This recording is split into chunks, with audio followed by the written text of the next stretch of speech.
Bem-vindos, senhoras e senhores, essa droga de canal. Eu sou o Lucas e mestre, tomei sem ideia pra personagem. Posso comprar amnésia? Que atire a primeira pedra quem nunca fez uma personagem inicial com 6 pontos de disciplina e vamos falar de Vampiro, o guia dos jogadores.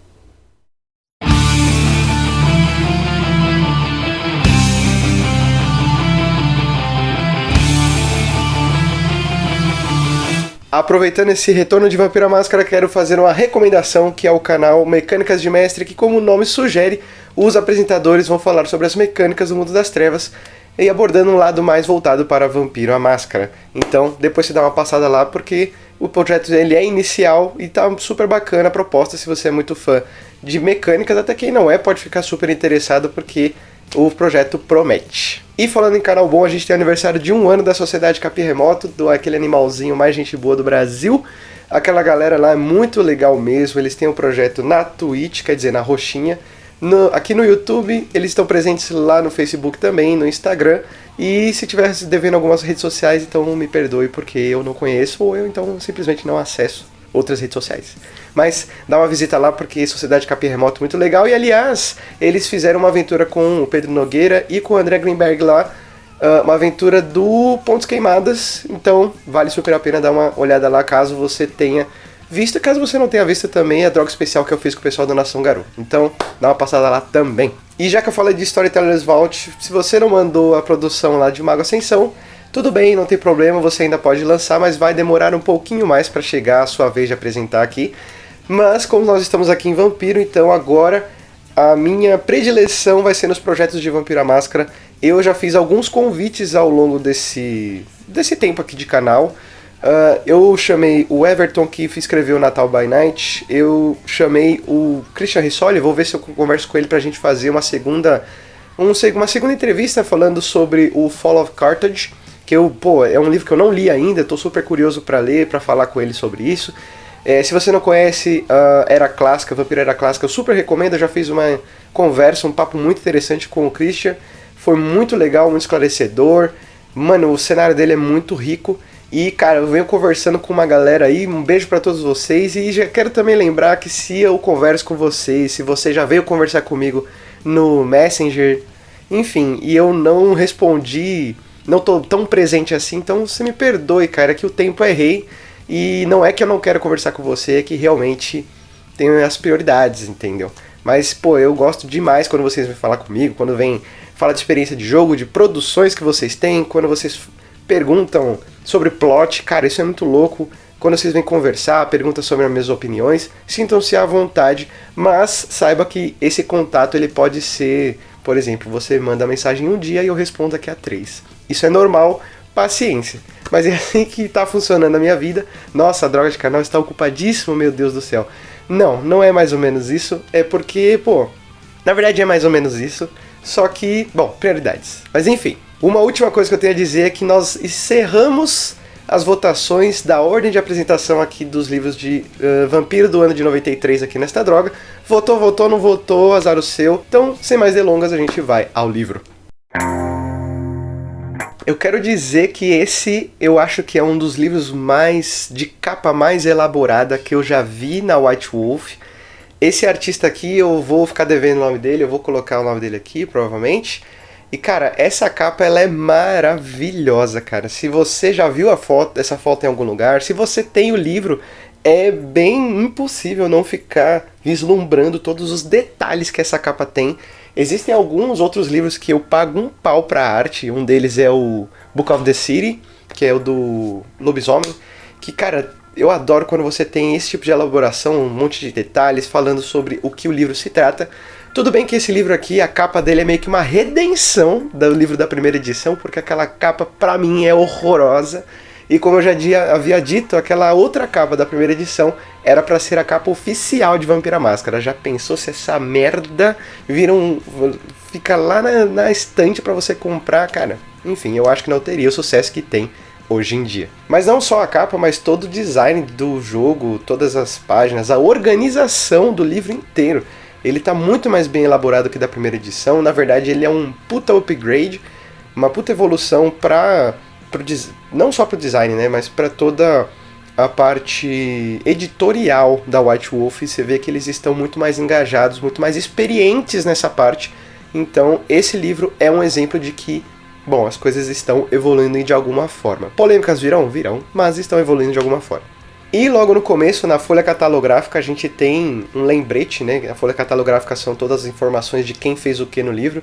A gente tem uma nota de que o cara, que é o Steve Jackson, acho que esse é o nome dele, que é o cara que fez o GURPS, ele pegou ali os direitos, né, para poder fazer o material de Vampira Máscara, da White Wolf, dos 3 cenários, pro cenário de GURPS.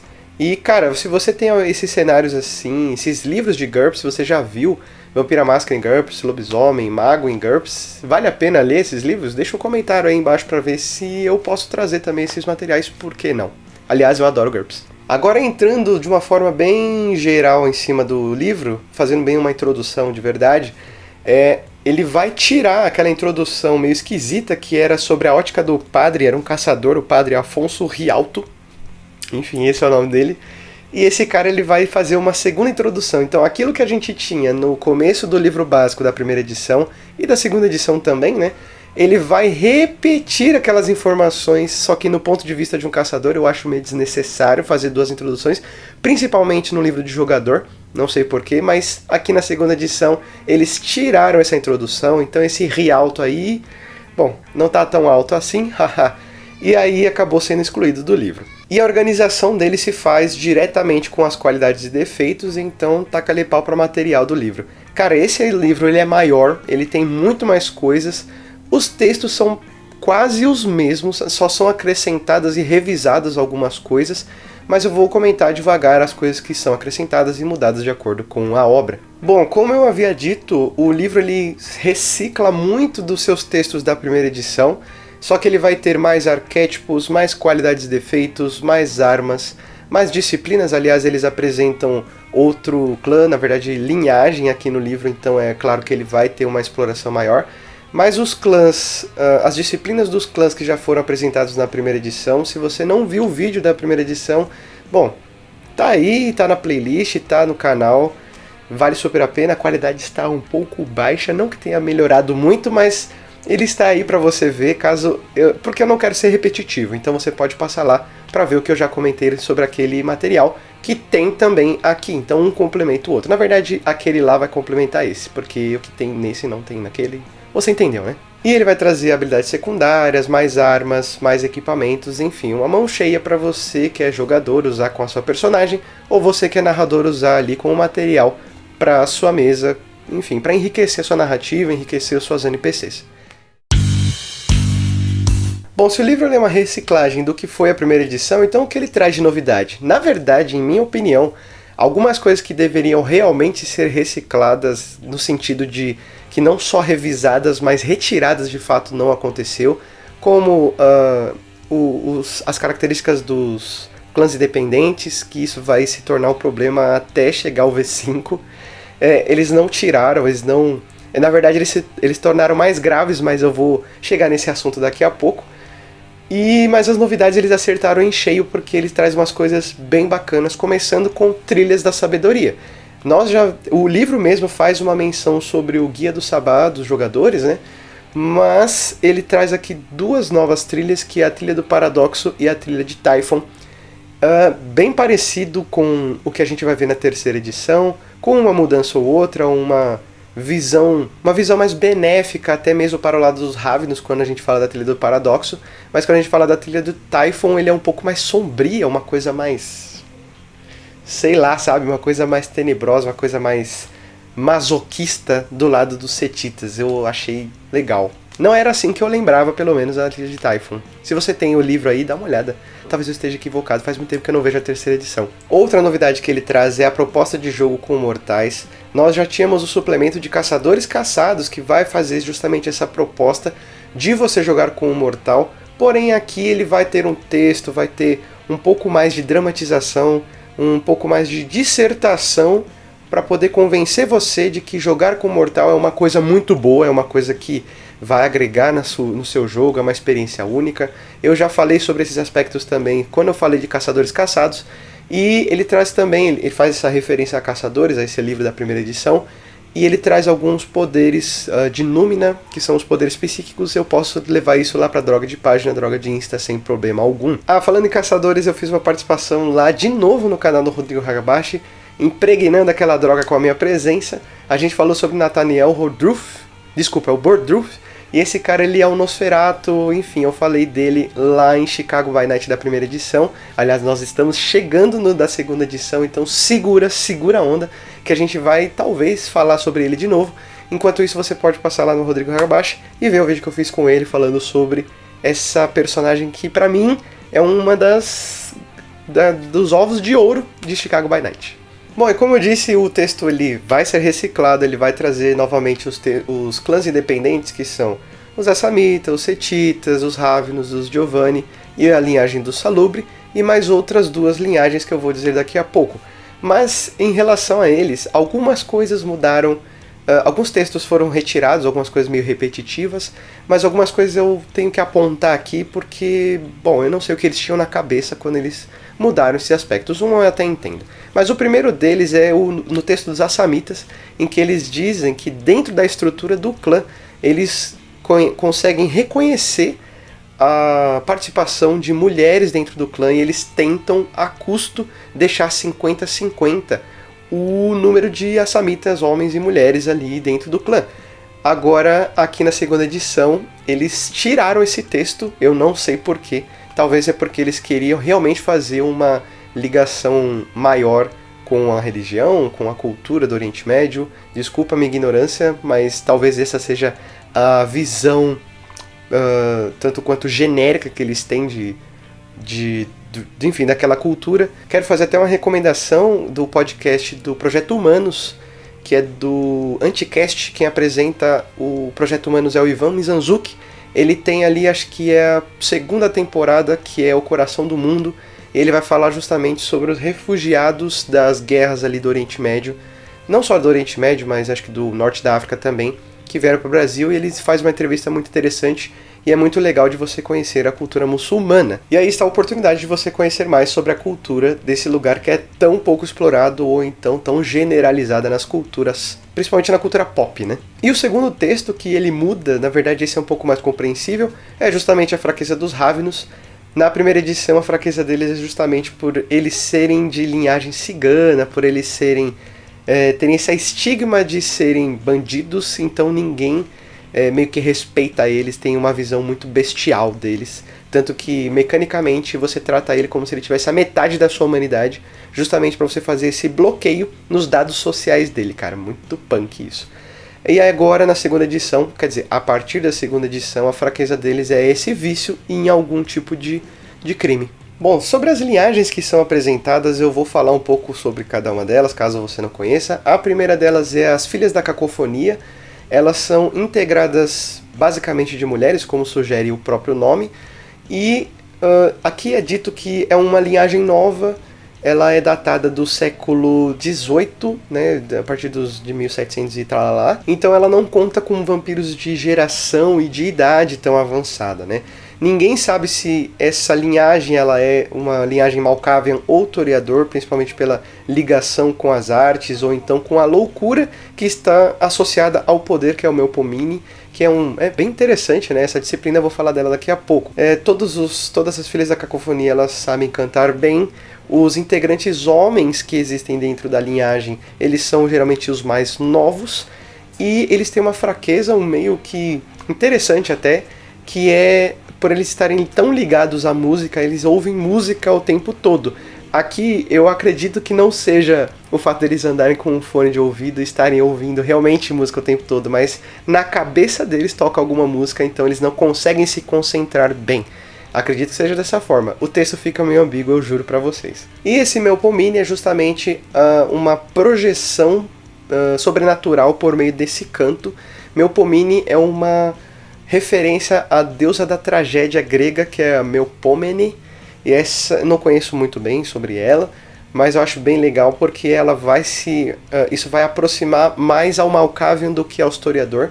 Mas enfim, nossa, como eu odeio essa aproximação e como eu quero que chegue logo o Clanbook dos Malkavian para eu falar sobre isso. E todos esses cantos eles têm algum efeito psicológico, ou então de... como é que chama? Ventriloquismo, se não me engano que chama. Quando você fala aqui e não parece que você está falando.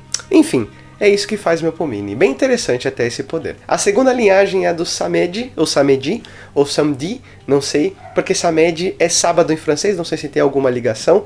Eu só sei que essa linhagem, ela é nova, se não me engano, tem uns 200 ou 300 anos. E ela tem origem na Itália e no Caribe, então ninguém sabe exatamente se ela é uma linhagem Nosferatu ou se é uma linhagem Giovanni. E uma das características que aliás, é a fraqueza dessa linhagem é que eles têm o aspecto de um cadáver em decomposição constante. Então eles caem aos pedaços, literalmente. Eles parecem defuntos que estão há muito tempo em decomposição. Então a aparência deles é realmente desagradável. Eis a aproximação com os Nosferatu.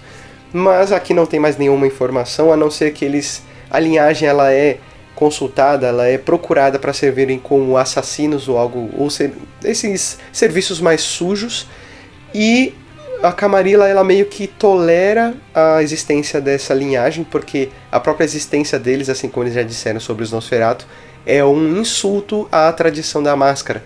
Então eles deixam eles vivos porque tem os interesses deles ali, é claro. E o poder deles é a Tanatose, que vai fazer uma exploração dos aspectos do corpo da morte. E como último material que apresenta aqui, que eu vou comentar a fundo, é o Ritual de Prestação, que eu já fiz algumas postagens na Droga de Página, nas comunidades de Vampiro à Máscara também, na Droga de Insta, mas eu vou fazer uma repaginação. Eu tô vendo que aquele molde que eu fiz ele não ficou tão legal, então eu vou republicar ele com algumas correções também de tradução. Enfim, dá uma ligada lá depois. Esse livro ele traz bastante coisa que dá pra colocar na Droga de Página. Eu tenho coisas pra colocar de mago também, talvez eu já tenha postado, mas aí você ignora isso aqui que eu falei. Enfim, vamos pro próximo. Sobre o material reflexivo, eu achei bem interessante principalmente uma das propostas que é você tomar cuidado com o sangue que você bebe, sobre as toxinas, sobre as doenças, sobre os aspectos místicos que podem haver dentro do sangue que você bebe. E aqui ele vai falar sobre as doenças, né, que pessoas contaminadas, que vampiros podem, pelo fato de sugar de várias pessoas, podem disseminar essas doenças, ou então pelo fato de ficar com a natureza alterada, caso ele sugue o sangue de uma pessoa que esteja entorpecida. Eu acho isso muito legal. Ou então quando ele fala dos aspectos místicos que você pode adquirir no sangue de pessoas que tenham habilidades místicas, por exemplo, humanos que dominem Númina, ou aqui não fala exatamente, mas sugar sangue de magos. E isso pode causar algumas alterações tanto na psique do vampiro quanto na sede, na fome, enfim. E outra coisa que ele fala é quando você suga o sangue de lupinos, né? Ele vai falar exatamente os efeitos que causam você sugar o sangue de lobisomem. Então ele é mais nutritivo, é mais fácil de você entrar em frênese. E aqui tem uma lenda, né, que as pessoas falam que você beber o sangue de lobisomem vai te deixar mais rápido, né, vai te conferir rapidez ou então potência. E aqui ele propõe uma espécie de mecânica, na verdade.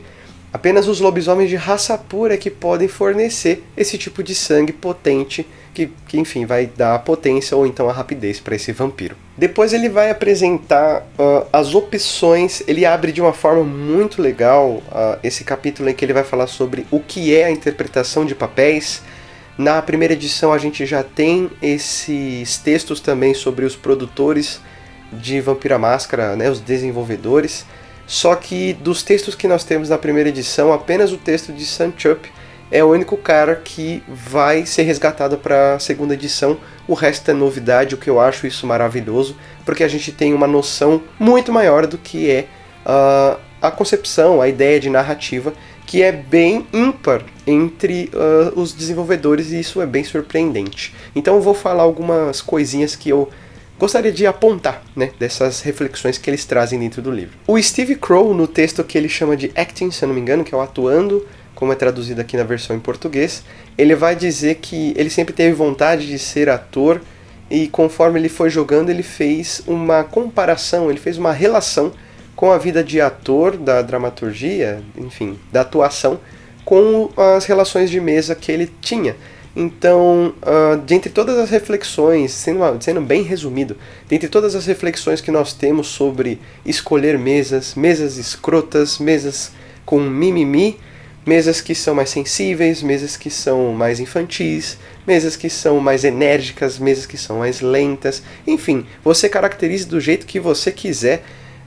Nós temos vários debates sobre isso, e ele faz essa relação, eu acho muito interessante, até para você ler esse texto. Caso você não tenha acesso, eu não vou traduzir esse texto, ele é meio grandinho, mas ele fala justamente sobre, cara, você tem que encarar como se você fosse um ator, e você vai fazer uma peça com cada vez que você joga em uma mesa, é uma trupe diferente que você está querendo atuar. Então, se você vai numa mesa que você não conhece ninguém, conheça onde você vai trabalhar, conheça o diretor, que no caso seria o narrador, conheça o elenco, que são os jogadores. Não gostou? Cai fora. Gostou? Fica. É claro que se tiver algum empecilho, você pode dar suas ideias, enfim, ele faz uma relação bem bacana com a atuação.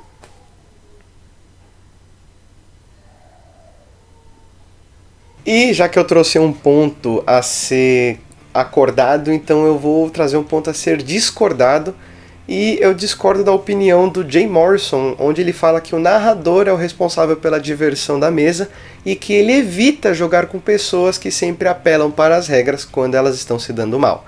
Cara, se você acompanha aqui o canal, se você já conhece esse canal que eu vou citar agora, eu já fiz a recomendação dele, o André Greenberg, no Narradores Narrados, já provou por A mais B, você quer ouvir esse cara ou não, mas ele já provou por A mais B que isso não é necessariamente verdade. Se você quiser ser se encarregar totalmente de ser o cara que traz a diversão na mesa, ótimo, vá em frente. Mas você não precisa fazer isso. Você pode tornar esse papel da diversão muito mais democrático e espalhar, e entregar isso também na mão dos jogadores, ou melhor, o jogador também que tem a noção que o narrador esteja sobrecarregado, chega, pô cara, não, vamos fazer assim, assim, assado. Aliás, o RPG é maravilhoso porque a comunicação é o ponto mais forte, que se não tiver, não dá jogo, né, gente? Mas enfim, eu discordo totalmente dele. Eu acho que dá pra existir um jogo em que o narrador não seja o centro do entretenimento, que os jogadores são responsáveis sim pela diversão que vai ter dentro de jogo, dentro da mesa. Então, cara, eu não acho que seja uma coisa a ser exclusiva do narrador, e isso pode ser muito bem mais democratizado. E isso também vai ser discordado pelo um outro autor, que é o Dustin Browder, que ele vai discordar dessa opinião. Então olha só como a pluralidade ela realmente é real entre os desenvolvedores. Muito bacana. Por fim, nós temos armas pra cacete. Mano, é muita arma, cara. Muita arma mesmo. É meio que uma repetição do que nós já tínhamos na primeira edição. Mas a gente tem uma ou outra arma a mais. Algumas coisas muito mais organizadas. Porque a primeira edição, Jesus amado. E aí nós temos também veículos, equipamentos de segurança. Enfim, temos propostas de animais de carniçais. Nós temos drogas e venenos. E nós temos itens mágicos. Itens mágicos eu achei bem interessante eles trazerem, porque também vai casar com a ideia que é proposta lá na Trilha do Paradoxo, se é que você me entende. De ponto negativo eu tenho só uma coisa a ser apontada, que na versão em português a gente tem erros de tradução, mas não são erros tipo, você deveria ter feito dessa palavra essa outra. Gente, eu não tenho propriedade para fazer isso, eu reconheço isso, eu acho que outras pessoas também deveriam fazer isso. Mas, por exemplo, tem alguns erros no sentido assim, onde diz no texto original toreador, ele traduziu, né? Ele escreveu tremer. Então isso causa um erro enfim, é um erro de tradução, né? Mas é um equívoco, é uma coisa, putz, olha só, eu me confundi. Porque realmente, quem não entende do cenário, é muito fácil de se confundir quando não é um meio que você, não é sua expertise, né? Não é o seu meio de interesse, enfim, você entendeu. Bom, nós vamos ficando por aqui. Provavelmente o próximo livro que nós vamos ver nesta droga vai ser o Berlin by Night, provavelmente. E a droga de canal ela se propaga pela droga de Insta e pela droga de página. Se inscreve nessa droga, compartilha nas suas mesas, suas redes sociais, onde você bem entender. E deixa um comentário aí se você tiver alguma coisa, alguma experiência da hora aí com o seu personagem. Não vale, claro, a experiência com amnésia, ou vale se você tiver alguma coisa engraçada pra contar aí. Enfim, sinta-se à vontade desde que seja respeitoso ao pessoal aqui deste Elísio. Então, grande abraço pra vocês e até mais. Falou!